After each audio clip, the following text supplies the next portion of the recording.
Assalamu alaykum qarindoshlar, şopurluq nazariya darsimizga xush keldinglar. Bugun o'rganadigan darsimiz 5-dars alkohol, drugs and xenis middelen. Ya'ni şopurluq kinishkisi bilan haraq, zahar va dorilarning munosib to'g'risidagi o'rganib o'tamiz.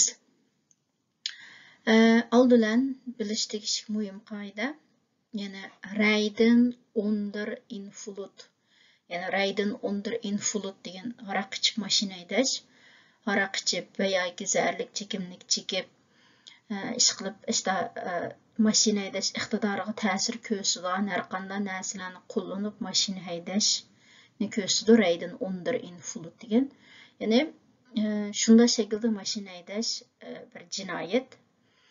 Agar shunda o'lchamdan oshgan holda şu xil usulda mashina haydagan bo'lsa, o chaqda jinoiy ishlar qonuniga asosan jazoga tortildi. Ya'ni har kimninki haraq ichib mashina haydashi cheklandi. Buning sababi haraq ichib mashina haydagan vaqtda insonninki mashina haydash iqtidorini tuvallatadi, ya'ni inkas qaytirish, bir ishlarga hukm qilish degan iqtidori tuvallab ketadi. Ya'ni bu raydan under influt degan shu, ya'ni haraq, zahar ve bazı türdeki doğrularını öz içine aldı. Yani haraq içip, zahar çekip veya ki bazı bir doğrular var, o doğrunu yegenden keyin hem mığımızın bazı iqtidarlarına ta'sir yetkizdi. Şunda doğrularının hammasini biz raydan under influt deymiz. Şunda haraq, zahar ve bazı türdeki doğrularını. Normalda 5 istakan haraq içkenden keyin təxminən 7,5 saat məsalət tutur ekan insan. Yəni 1 stakan haraqda 1,5 saat, 2 stakan haraqda 3, 5 stakan haraqda 7,5 saat. Məslikni heç nima yeyişənməydi ekan. Yəni kinolarda uçurtub qalmısınız, o məsədəmlərə mən sizə bir açıq qəhvə dəmləb biray, açıq çay dəmləb biray, məslikiniz yeyişilsin degəndək. Lakin əmniyyətdə şu məslikni yeyişidigan birdən bir narsa vaqt, yəni 1 stakan haraq içkən vaqtda 1,5 saatdan keyin məslik yeyişildi, 5 stakan haraq içkən vaqtda 7,5 saatdan keyin məslik yeyişildi. O aralıqda məyli qəhvə və ya açıq çay hech qanday narsa məslikini yeyişənməydi. Endi keyingi qoidamiz, normalda ko'chalarda yo'lda ketib borgan vaqtda saqchi mashinamizni to'xtatib tekshirishni talab qilsa, har qanday bir fuqaroninki tekshirishga moslash majburiyati bor. Yani bu yerdagi tekshirish, masalan, saqchi tekshirib, saqchi to'xtatib, ya'ni nafas siniqi olib boraman, ya'ni aroq ichgan yoki ichmaganligingizni sinayman deb shunday tekshirishlarni qilib qolsa, cho'qim tekshirishga moslashish majburiyatimiz bor.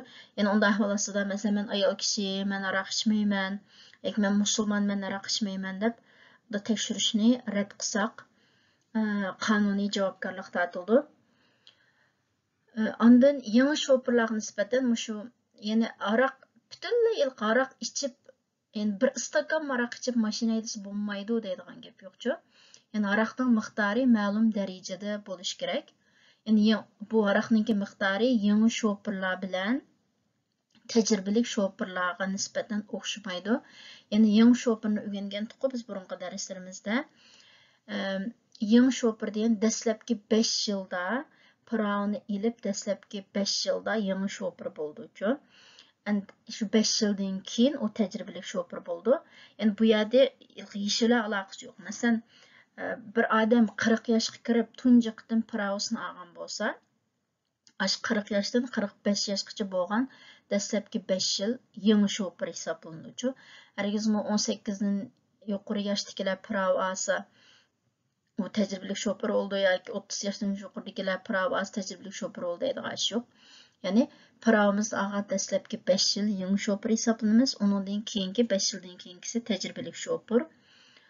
Ya'ni shu yangi şoförlarga nisbatan nafas siniqida agarda haraqning miqdori 0,12 promillidan yoki 8 mikrogramdan jiq bo'lsa, u vaqtda saqchi idorasiga bilib berishingiz shart. Yani men bu yerda qisqa jadvallashtirib qo'ydim. Mush jadval cho'qim sizlarga yodda bo'lishi kerak. Mush jadvaldagi son 0. Yani yangi shopir uchun haraqninki eng yuqori bo'lish miqdori 0,12 promilli yoki 88 mikrogram. Eğer muşundan işli ketip qap qalsa, o vaqtda saqchi idarasiga bildirishni talab qilib ma'lum shaklda jarimani qo'ydi. Tecrübelik şoförler üçün, erfaren ve sürdürler üçün 0,15 promilli yoki 220 mikrogram. Yani muş san sıfır çokum sizlarga yada bo'lishi kerak. Şu imtihonga mushunga doir savol çokum chiqadi. Yana shu nafas siniqida tekshirib, agarda sınaqda araqning miqdori baya jadvalda berilgan o'lchamdan ishib ketib qalsa, yani qanchalik ishib ketganligiga asosan, yani alkoholninki araqning miqdoriga asosan qanday jazo berish qaror qilindi. Bu jazo jarimani jazosi va yoki turma jazosi va yoki pravosning vaqtliq elilish jazosi degandek har xil jazolar bo'lishi mumkin. Yani saqchi mushuna tekshirishlarni qilib, har xil saqchi idorasiga berib tekshirishni talab qilib qolsa, tekshirishga moslashishimiz majbur qonun bo'yicha. Agar biz tekshirishga moslashishni rad qilsak, jinoyat o'tkazgan bo'lamiz-ku. Yani saqchi agarda saqchi idorasiga berib tekshirishlarni yoki boshqa ishlarni bajarishimiz kerak deb saqchi idorasiga taklif qilib qolsa, agar bormaymiz deb qolsak, shunda sınaqlarda bunu rad qilish jinoyat hisoblanadi. Endi shu şoförlük nazariyasida ikki xil jazo usuli bor. Bunu ba'zi ahvollarda imtihonga chiqib qoldi, bilib qolsanglar sen yo'q. Yani ima yoki lima deymiz. Yani lima degani lixta edukativ material alkoholanfirger, yani yenik darajadagi tarbiyalash jazosi. Yani agar araqning miqdori ma'lum bir o'lchamdan ishib ketgan vaqtida jarimanidan boshqa yana mushundoq tarbiyalash jazolari bo'ldi. Yani bu jazolar yenik daraja tarbiyalash jazosi va tarbiyalash jazosi deb ikki xil bo'ldi. Yenik daraja tarbiyalash jazosi bunda jazo 2 kunlik kurs bo'ladi. Yani 2 kunlik kursda shu araq ichib mashina haydaganda inson badanida qanday o'zgarishlar bo'lganligi, ondan maroq ichib mashina haydab yuz bergan har xil mashina hodislari, mashina voqealari, shu mashina voqealari jarayonida boshqalarning oilasiga keltirgan har xil avarichilik, kulfatlar degandek mushular tunishtirilgan nazariyaviy darslar, videolar bo'ldi. Yani yangi şoför üçün, bixininde büstüdür üçün, agarda haraqning nafas siniqida haraqning miqdori 0,15dan 0,18 promilligacha bo'lib qolsa yoki 220-350 mikrogramgacha bo'lib qolsa, tajribali şoförlar üçün 0,18dan 1 promilli yoki 350dan 435 mikrogramgacha bo'lib qolsa, u holda yenik darajadagi tarbiyalash jazosi keladi. Yani jarimadan boshqa yana ayrim jarimani birildi, undan boshqa yana yenik tarbiyalash jazosi. Bu tarbiyalash jazosi 2 kunlik kursninki kurs haqqini shu şoför o'zi to'lashi kerak. Buni hech qanday otcho't qilib bo'lmaydi. Ondan ig'roq bo'lgani tarbiyalash jazosi 2 kunlik kurs, 2 kunlik kursdan keyin, ya'ni keyingi so'zlashish jami 7 hafta davomlashadi. Bu bütün bosqichlar. Buning nimasi, buning o'lchami, ya'ni yangi şoförlar uchun agarda nafas siniqida araqning o'lchami 0,18 dan 1 promilli bo'lib qolsa, tajribali şoförlar uchun 1 dan 1,5 promilli bo'lib qolsa, mushta ig'ir darajadagi tarbiyalash jazosi keldi. Bunun kurs haqqı 1033 euro. Mayli yenik daraja tarbiyalash jazosi bo'lsin va yoki shu normal ig'ir daraja tarbiyalash jazosi bo'lsin, mush orliqda ham mashina haydaguvchininki pravosi tatib elindi. Mush kurslarni to'liq tugutib, mush kurslarning o'ziga xos holda topshiriqlari, yozilgan dokladlari bo'lganchu, ashlarning hammani o'rindab bo'lgandan keyin ondan pravosi qaytarib beriladi ekan. Yani bunu bilib qo'yishinglarga tegishli. Normalda imtihonga chiqmaydi-ku. Bu imtihonga hozirgacha men imtihon savolda qat'iy uchirib boqmadim. Lekin bilib qo'ysanglar ziyon bo'lmaydigan bir narsa. Yani bayağı dedik emasmi, pravni, yani vaqtliq tartib elish jazosi deb. Buni mu cho'qim bilishinglarning hojati yo'q. Lekin qisqacha tushuncha berib qo'ydim.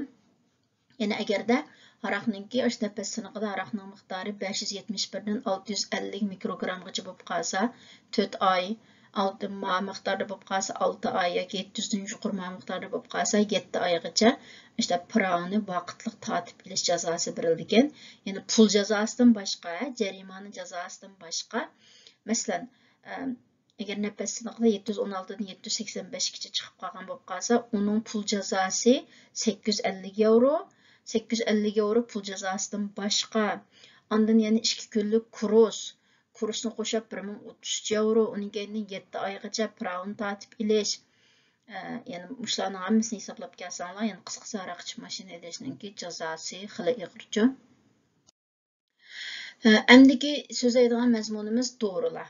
Bayağı dedik emasmi, ba'zi dorilar haydash iqtidoriga ta'sir ko'rsatadi debchi. Yani raydan undir influt degan faqat aroq ichib haydash emas, balki ba'zi bir haydash iqtidoriga ta'sir ko'rsatadigan dorilarni ishlatgandan keyinmi mashina haydash raydan undir influt kiradi. Odatda bunday dorilarning ustida mushta siriq chaplaq bo'ldi-chu. Shun ba'zan dorixonadan dori olgan vaqtimizdami dorixona yordamchisi alohida eskartadi. Yani ma dorini ichgandan keyin manchilik vaqt ichida mashina haydasangiz bo'lmaydi deb. Lekin shu eskartishni anglab turib, yana mashina haydab bir vaqa chiqib qolgan vaqtida u chaqda butun mas'uliyat o'zingizlar ega bo'lasizlar.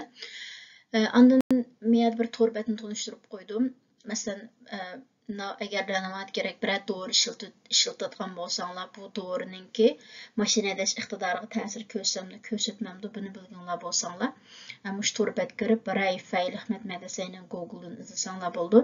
Mush to'rbet kirgandan keyin dorining ismini yozsanglar, sizlarga tafsiliy holda qanchalik mush dori qanday ta'sir va ko'rsatib masalan, Timazibam degan bir xil uxlash dorisi. Bu dorini ichgan vaqtida agarda bu dorininki miqdori 20 milligram bo'lsa, mush dorini ichib 8 soatgacha mashina haydasa bo'lmaydi ekan. Agarda dorining miqdori 20 milligramdan jiq bo'lgan vaqtida 24 soatgacha mashina haydasa bo'lmaydi ekan-chu. Yani qiziqqanlar, agar bir dori ichayotganlar bo'lib qolsa, mushma ichayotgan dorining ta'sir bo'lamaganda bo'lmaydi desa izlab. Anna rayning undir influtninki yana bir xil nimasi zarchik mashina haydash. Bu mu qonun xilaf jinoyat. Yani bu yerda zahar degan heroin, kokain deymiz, marijuana, ishqilib bir xil turdagi zaharlik nimalarni ko'rsatadi. Bularning ham insonninki diqqatini yig'ish iqtidorini tuvallatish, chiroq nuriga alohida sezgir bo'lib ketish, boshqish, put-qo'llari ig'ir bo'lish, tezroq qo'rqish, ikkilanish, qaramaslik degandek iqtidorlarga ta'sir yetkazgan. Shunga bunda zarchik mashina xilab. Ondan eng oxirida sizlar cho'qim bilish tegishli ikki muhim hukm imtihonga har doim chiqadi. Shu hukmdan birisi yana ray firbot, ray untsaxing. Yani ray firbot degan haydash cheklimasi degan gap. Odatda ray firbot eng jiq bo'lganda 24 soat davomlashadi. Yani ray firbot bergan vaqtida bu saqchi tarafidan birildi shu. Siz hech qanday qatnash vositalarini haydasangiz bo'lmaydi-chu. Yani bu qanday holatda birildi deganda, masalan, bir nafas siniqi elib birildi, birisining bakcha qaraq ichganligi bilindi. Unda u asharaqning miqdoriga asosan, masalan, bir stakan aroq ichsa 1,5 soatni maslikka ishildigan emasmi? Ash maslikning qanchalik ishilishiga asosan saqchilar ba'zida ray firbot beradi. Masalan, birisining masligi 24 soatdan keyin ondan to'liq ishildigan bo'lib qolsa, bunday holatda ray firbot haydash cheklimasi berdi. Ray firbot berilgan vaqtida siz hech qanday qatnash vositalarida velosiped haydasangiz bo'lmaydi. Masalan, velosiped haydasam jiqib tushunamiz, jiqib tushish ehtimoli jiq bo'ldi. Yani ray firbot bo'lganda hech qanday qatnash vositalarini haydashga bo'lmaydi. Ikkinchisi ray untsaxing. Yani Untersachung von Rijbevoegdheid, yani haydash salohiyatini amaldan qoldirish. Bu odatda so'ch tarafidan berildi. Buningda mashina haydash salohiyatingiz olib tashlandi, ya'ni pravongiz tortib olindi va yoki bu bir qancha hafta, bir qancha oy yoki bir qancha yil bo'lishi mumkin. Bu qanday xulasa deganda, masalan, işte ig'ir darajada aroq ichib mashina haydab bir cho'ng qatnash voqeasini keltirib chiqishga sabab bo'ldi. Va yoki masalan 30lik yo'lda agarda 80 da haydasak, 50lik yo'lda 100 deydigan vaqtida mushta vaqtini mashina haydash salohiyati olib tashlandi. Bu shu so'ch tarafidan berildi. Lekin bu ray Untersachingda faqat mashinalar haydasangiz bo'lmaydi, lekin undan boshqa velosiped haydamsiz, qilsangiz bo'laveradi. Çünkü ishki huquqim cho'qim sizlarga aniq bo'lib ketsa, ray verbot bilan Untersaching. Endi tövəndə shu o'rgangan nazariyaga doir bir qancha savollar bilan tanishib o'tamiz. Masol qarasak, yani Hulang dort Gemidelde voordat je lichaam in standaard glas alcoholdrank heeft afgebroken. Yani bir stakan alkohollik ichimlik badaningizda butunlay parchalanib masligingiz yeshilishga taxminan qanchalik vaqt ketadi deydi. Bu ya o'rgangan tuqib 1,5 soat. Yani bir stakan aroq 1,5 saat, 2 olsa 3, 5 olsa 7,5 saat yani. Bij een alkoholkontrole weiger je blazenmaqtat. Yani aroq tekshirishida siz püylashni rad qildingiz, bu yo'l qo'yilamdi deydi. Bu nazariyat o'rganib o'tdik-ku, agarda saqchi püylash siniqini, yani aroq ichgan ichmaganlikni tekshirib qolib qolsa, biz buni rad qilsak bo'lmaydi, cho'qim moslashishimiz kerak. Shu buning javobi ne? De politie vraagt die om medewerking te verlenen aan een ademtest. Ben je daartoe verplicht? Yani saqchi sizningki ademtest, yani nafas siniqiga moslashishingizni talab qildi. Bu siz uchun majburmi deydi. Buning javobi ya. Agar saqchi men hozir nafas siniqi olib boraman desa, buni cho'qim puxra bo'lish sifatimiz bilan moslashimiz shart. Agar rad qilsak, jinoyat o'tkazgan bo'lamiz. And what is maximale toegestaan alcohol percentage bij beginnende bestuurder? Yani imtihan mushta savol cho'qim chiqadi uchun, yani beginnende bestuurder, yangi shofer uchun yo'lga qo'yilgan aroqninki eng yuqori o'lchami persent qancha deydi. 0,11 promilli, 0,12, 0,15. O'rgangan tuqi 0,12 promilli. Yani tecrübelik şoför için 0,15, yangi şoför için 0,12 promilli. Şu bunun cevabı 0,15. Endi savol, what vermindert alkohol percentage? Yani aroqninki persentini nima azaytadi deydi. Buni o'rgandik. Aroqning persentini hech nima azalmaydi. Faqat vaqt. 1 stakan aroq ichgandan keyin 1,5 soatdan keyin maslik yechildi, 2 stakandan keyin 3 soat. O 1,5 soat, 3 soatning ichida hech qanday narsa maslikni yeshamaydi. Shuni qarasangiz, A javob frisi balton lucht, ya'ni sirtqa chiqib sap havoda nafas ilish. B javob in par koppen kofe, bir qancha stakan qahva ichish. C javob nichts, hech nima. Shuni buning javobi. Endi eng oxirgi savol, mag je fietsen bij rijverbod? Yani rijverbod haydash cheklamasi berilgan vaqtda velosipedingiz bo'lamdi. Mag je fietsen bij Rijuntersagen? Yani haydashni amaldan qoldirish berilgan vaqtida velosipedingiz bo'lamdi. Buning javobi sizlarga qoldi. Bu shumi imtihonga cho'qim chiqib qolgan savollarning birisi. Shuning uchun Rijverbod degan nima, Rijuntersagen degan nima, Rijverbod berilganda mashina velosiped bo'lamdi, bu cho'qim bilishinglar kerak. Biz buni bayağı so'zildik.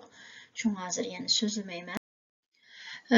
Bugungi darsimiz mush yerda oxirlashdi. Ko'ngilingizga rahmat. Bu darslar Gollandiya Uyg'ur kishilik huquq fondi ma'rif va tashviqot bo'limi tomonidan tayyorlandi. Bu turdagi darslarning ham ko'p chiqishi uchun bizni moddiy va ma'naviy jihatdan qo'llashinglarni umid qilamiz. Omon bo'lgaysizlar.